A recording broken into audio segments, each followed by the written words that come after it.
Welcome to TonicBoom, a specialist capital markets podcast series brought to you by Tonic, the expertise-led consultancy dedicated to giving firms more. Join our host, our resident Tonic ninjas, and industry experts as we drop the mic on the hot market topics across high-profile domains such as margin, post-trade, treasury, risk, digital, legal, sustainability, and more. More expertise, more trust, more achieved. Ready for your dose of tonic? Good morning, good afternoon, or good evening, and a very warm welcome to TonicBoom. For those tuning in for the first time, Boom is Tonic's expertise-led podcast series covering the hottest topics across capital markets and beyond. I'm Philip Forkan, Tonic's head of Collateral, and today I'm taking over the reins from Chris Watts and hosting what I expect to be an exciting and lively discussion. Today's Boom is entitled Next Steps in US Treasury Clearing Documentation and is the next instalment in Tonic's podcast series dedicated to US Treasury clearing. The goal today is to chat through, in practical terms, how the industry is looking to address documentation challenges in preparation for the US Treasury clearing mandate. And to help us out today, we are privileged to have the good folk from D2 Legal Technology with us. For those who don't know, D2 Legal Technology, or D2LT, is an award-winning legal data consulting firm that acts as a trusted advisor to institutions on process, data, and the use of technology to unlock business value through legal change. As usual, we have a splendid group of specialists here today, both from D2LT and Tonic, all of whom have deep hands-on experience to talk about documentation challenges associated with the US Treasury clearing mandates. Firstly, we have Emma Wooldridge and Sydney Hassal. Guys, do you mind introducing yourselves? Hi, thank you for the intro. I'm Emma Wooldridge. I'm a lawyer and consultant at D2LT, and I've been working closely with Sydney on our service offering around US Treasury clearing, and I'm really excited to be here today. Hi, everybody. I'm Sydney Hassal. I'm the managing consultant for Canada for D2LT. And as Emma mentioned, we've been working together on this for quite a while to be able to track the background issues and put some ideas together, which we're really anxious to share with you today. Thank you, Sydney. Thank you, Emma. Great to have you on board. And Mr. Cook, do you mind introducing yourself, please? Yes, thanks, Phil. My name is Phil Cook. I'm the head of post-trade for Tonic and working very closely with Philip Forkan on the US Treasury clearing initiatives. Thank you, Phil. So, as many of you who listen to Tonic podcasts may know, we have the 2 truths and 1 lie challenge, which is a fan favorite. And actually, this gives a bit more insight into our guests. So, Sydney, I understand that you're stepping up for this one today. I am, although I don't think I'm the victim here. I think it's Emma that has to guess, and she's the victim here. So here we go. 2 truths and a lie. First one, I speak French. The second one, I was president of a symphony orchestra. And the third one, I can ride a horse, milk a cow, and drive a tractor. All right, I'm going to take first guess. I think the lie is that you speak French because you're supposed to because you're in Canada, but maybe you don't. Okay, Emma, what's your guess? Oh, I was going to go with speaking French as well because you live in Canada, so I also had the same reasoning there. But the third one is fantastic, and I hope it's true. Anybody else? Phil? I need to remain impartial. I'm the judge and the jury. I'll let the good Mr. Cook back this one for Tonic. Really, I didn't make that difficult enough because it is indeed that I do not speak French. I'm still at the stage where I have to translate my English thoughts into French, which takes me a lot of time. So I would not call myself a French speaker at all. Excellent. I'm so glad the third one's true. Great work. Right. Okay. Without further ado, let's now focus on the objective of today, which is to look at the documentation challenges associated with US Treasury clearing. But before we start, it'd be remiss not just to give everyone an update on the implementation deadlines. As you probably all know, SEC announced an extension to the compliance dates, basically extending the dates by 1 year. So the requirement to clear eligible cash transactions has been extended from December 31, 25 out to December 31, 26. And the secondary requirement to clear US Treasury repo transactions has been extended from 31st of June 26 out to the 31st of June 2027. So, whilst the industry breathes a collective sigh of relief and the extension is very welcome, it doesn't mean that folks can down tools. So, Phil, what does this really sort of mean for the industry at the moment? Yeah, I think there's a couple things that we'll see. Ever since the announcement, there's been a pretty strong uptick in sponsored services and folks signing up, and even volumes of sponsored repo. I think we'll see that temper a bit now that we have these extensions. I think a big part of the reason for the extension, CME and ICE put their name in the hat to become CCP. CME is officially registered, so I think this gives them enough time to get set up and have an offering for the market. Also, the agent clearing model with FICGSD has not been well established. It's not a robust offering across the market quite yet, and there are a lot of folks interested in that access model. So I think allowing those agent clearing members to get set up and also the additional CCPs, I think that's why we have this extension, and we'll use the time wisely. So it seems like a lot to be done, a lot to consider in that time.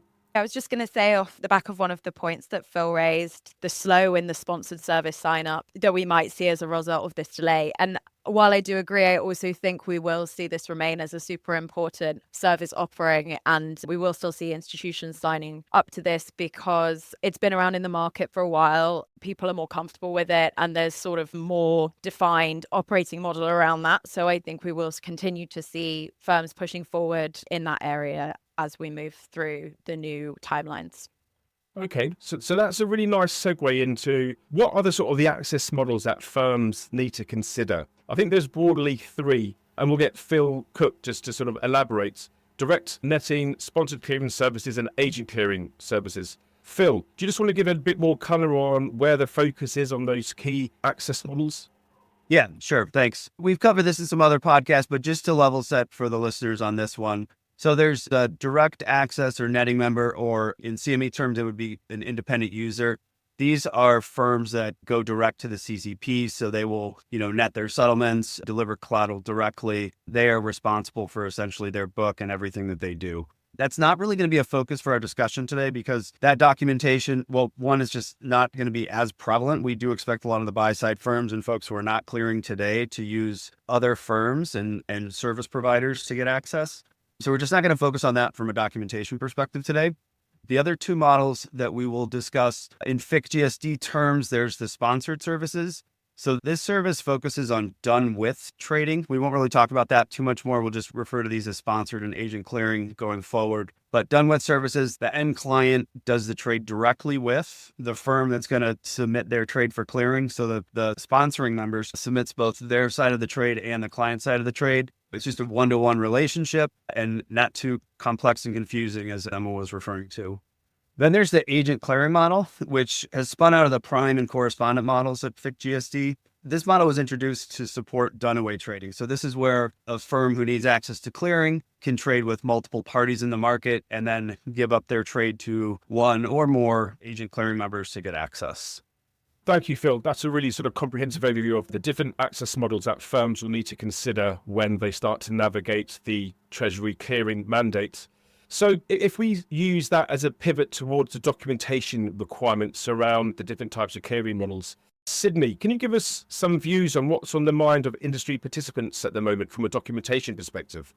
Right. Thanks. I think one of the things that's interesting is, and I'm just going to piggyback on what Emma had said earlier about the activity in the sponsored segment. Not that that's the focus of our discussion today, but anecdotally, it takes almost 9 months to get a sponsored setup done. And one of the observations regarding that documentation is the variety of choices that have been made available in it. It's designed to be a one-size-fits-all document, and the consequence of that is that it does cover a lot of options and in turn generates a lot of complexity. So one of the interesting things has been that we have seen industry participants, large dealers, actually modify that document, produce some kind of a chopped down or bespoke form of that document to address their different client groups in order to make it a little bit easier and make it a little bit more straightforward. Again, because you have a spectrum of clients, you're also perhaps going to need a spectrum of documentation to address that issue. Yeah, Sydney, you mentioned some folks that may be less used to this stuff. I was just thinking there very well could be, folks that they really don't use derivatives today. So I do liken this, agent clearing model to a lot of the derivatives clearing setups that we have today. But if you introduce, the cleared US Treasury repo for repo users today who are not trading derivatives, this would be net new for them, right? And would create some potentially significant change at their firms. Right, exactly. And I think one of the things that's interesting is that there has been a lot of growth in, I guess, what you would call the small client repo market, meaning a lot of smaller corporate treasuries have become interested in using repos in order to manage their cash balances because it's more efficient than standard deposit accounts. So I think that over the last maybe 5 years, there have been a lot of smaller corporate treasuries that have come into the fold. And those are clients that probably don't have the sophistication that you were talking about or the experience with the OTC derivatives that you were talking about. So this is definitely going to be something that is new to them, and the complexities of it may seem quite overwhelming for them. Okay, that's really interesting. That's great insight into the sort of the challenges that people will face. So in terms of the documentation, can you give us a bit of an overview around the pros and cons of customized documentation versus the industry standards? It seems like it will be appropriate for certain clients to use customized documentation, whereas others will feel more comfortable with an industry standard documentation. Can you give us a bit of an overview of what those pros and cons are? Sure, I'll start that and I'll leave a little bit for Emma here. So I think that, the pros are that you do have standardization and that then across the industry, you're looking at consistency. It will improve, I think, the consistency of data reporting, and it will improve the expectations of market participants as time goes on. Standardized documentation is much easier to deal with because everybody kind of knows where they are with it. So it forms a really sound and secure basis for the process. The challenge with this would be that the documentation that is available, as I mentioned, is fairly complex. And that's because it's designed to encompass many different forms of trades, designed to cover both cash and the term repos or the other repos that use US Treasuries as collateral. It's something that maybe for, as we mentioned, for unsophisticated players is a little overwhelming. Emma, did you want to jump in here? Sure, thanks, Sydney. I think that on top of all of those items, I think the SIFMA documentation, of course, comes with the confidence and stamp of approval of a trading association, which some of these clients who aren't so familiar with the access models and the world of clearing and are having to come to paper these relationships that they may not have had to in the past, especially in the cash space, I think they can come more comfortably to the table when there is something like that stamp of approval there. But of course, with the complications that come with that standalone document, it also can be more helpful to these clients to have a limited document that a institution has developed over time and is comfortable kind of negotiating and is familiar with, because then the client has this maybe more narrow list of terms and provisions that they need to look at rather than these tick boxes of kind of elements that aren't really relevant for that given relationship. So I think both come with their pros and cons. Of course, with the sponsored space where it has developed previously, not just as a result of this new regulation, institutions do already have their docs that they've developed, their template annexes to MRAs and GMRAs. So that's another reason institutions may prefer the customized documentation, because that's what they have been working with and have developed internally already. So pros and cons to both, as with everything, really. Yeah, and as we see this agent model develop, and for CME terms, it's the supported user model. If you, again, likening to the derivatives market with FCM agreements or cleared OTC agreements, these firms will potentially have different offerings, different economic structures, different liability limitations, different things that they'll want to put into their documentation, right? And that's a great point, Phil, because obviously at the moment, there's the opportunity for other CCPs to be involved in this clearing mandate. So at the moment, FIC is the only SEC registered clearinghouse, but we anticipate CME, ICE, and maybe others over time to offer services in this space. So Emma and Sydney, with that in mind, with new CCPs offering services, how does that change the documentation sort of discussion and considerations? Well, I think there has to be a commonality across all clearing providers that would be in line with the documentation itself.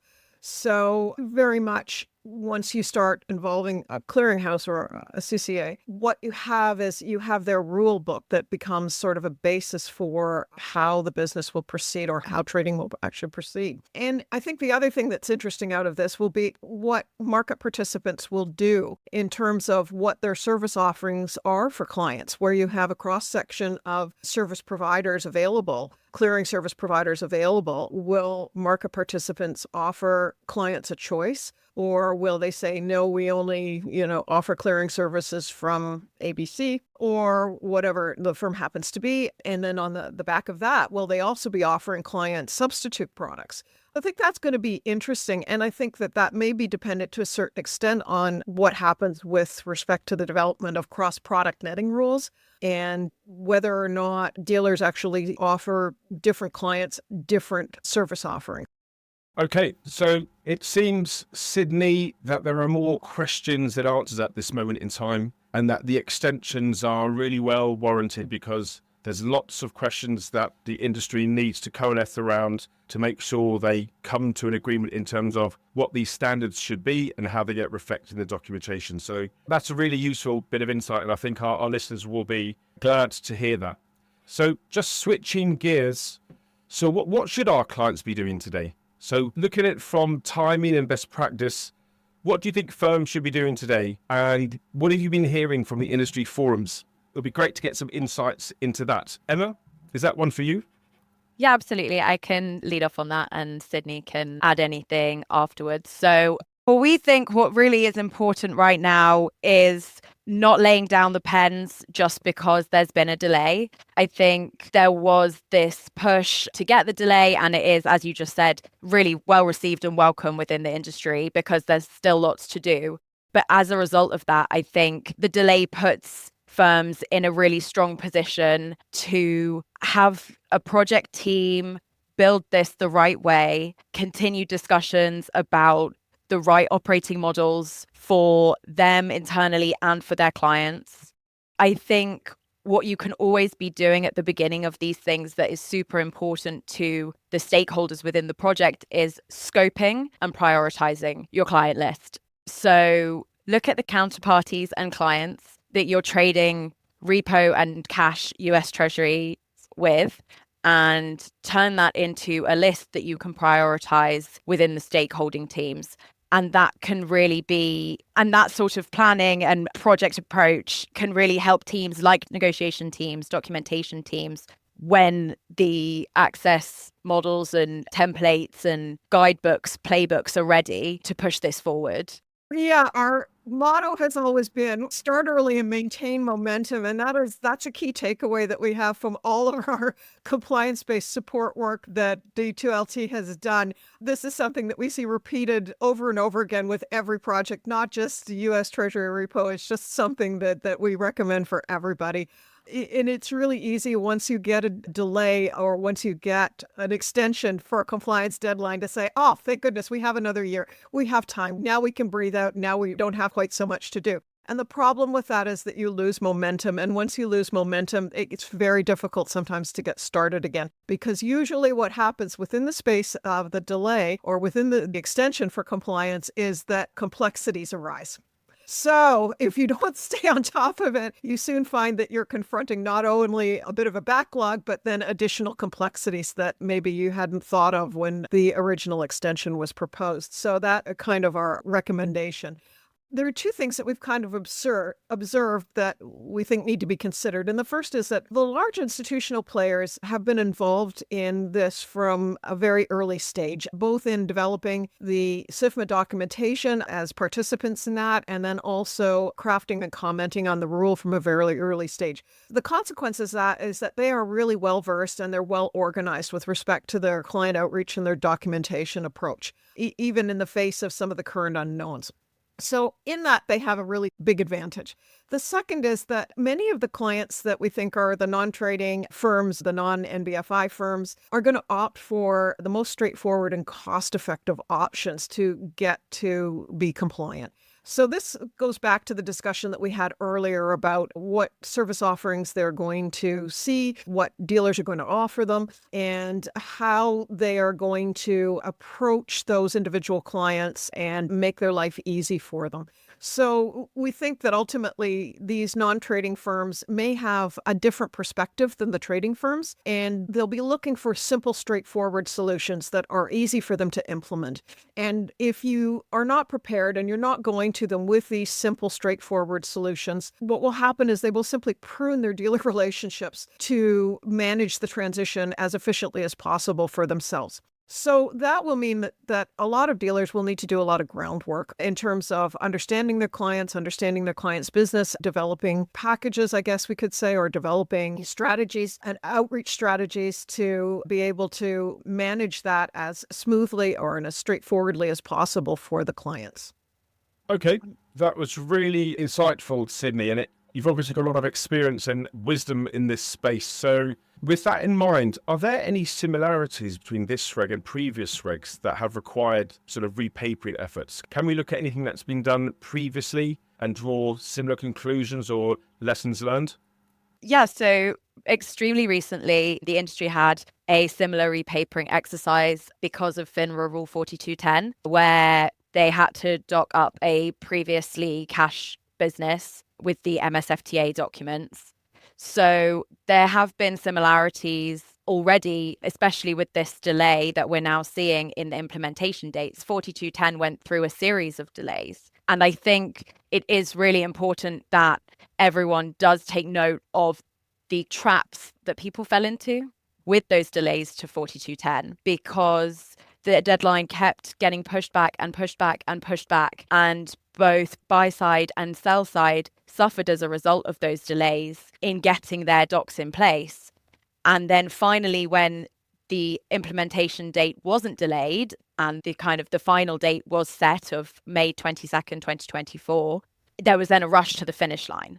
So we absolutely do encourage that lessons are learned from that experience, and that even though there are delays in place here, firms continue to take the steps that Sydney and I just mentioned to push towards the finish line now and get everything in place that they can now, rather than putting their pens down, because that was, I think, a massive lesson from 4210 that hopefully everyone can learn from.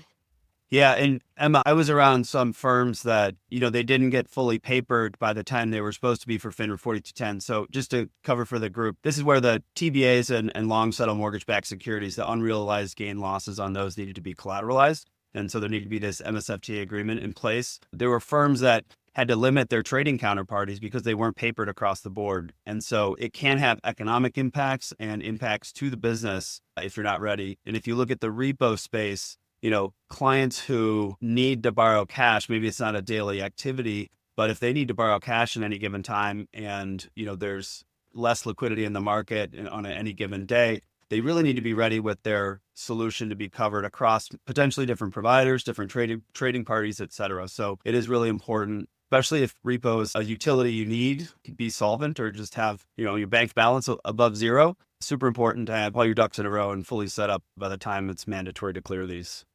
Okay, so we have covered an awful lot of information today. I'd like to thank Sydney, Emma, and Phil for their insights and their deep expertise in this space. Any closing thoughts before we close our podcast? Any things that firms should be doing, Sydney and Emma? What would be the key takeaway from this discussion? We've been looking at this implementation timeline like an iceberg. It's an analogy we've become extremely fond of. You look at it from the top and from above the water, it seems like you just need some documents in place to clear. But then when you look below the surface, there is so much work that firms need to do to get ready for this deadline. They need to pick an access model that works for their clients. They need to put documents in place through a whole negotiation process. There's also other supporting documentation that needs to go in place. And then there are also operational concerns that need to be addressed. So there's so much that needs to be ready by the time the new deadlines hit that we would just encourage people to continue to streamline their processes, look at their scope, define their scope, prioritize, and work towards the new deadlines. Yeah, I look to that saying, you don't know what you don't know, right? And as you unpack all this, you get documentation in place, talk to providers, start to build out your operating model. You will come across things that maybe were unexpected or things you need to do. So yeah, we can certainly echo the start early and be prepared from Tonic. Brilliant. So firms should use this extension wisely, make sure they plan, prepare and prioritize their documentation, and make sure they've got the operating model to support the new US Treasury clearing mandate. Everyone, thank you so much for your time today. I found that incredibly interesting and insightful. I hope our listeners did too. So with that in mind, thank you very much for joining today's session on US Treasury clearing, and we hope to be back to you soon with another Tonic podcast. Thank you. Thanks all. Thank you. Thank you. You've been listening to TonicBoom. Don't forget to like and subscribe to stay up to date on the latest developments and industry opinion across capital markets. Visit theTonicConsultancy.com to see more of our expertise-led insights and end-to-end solutions. Tonic.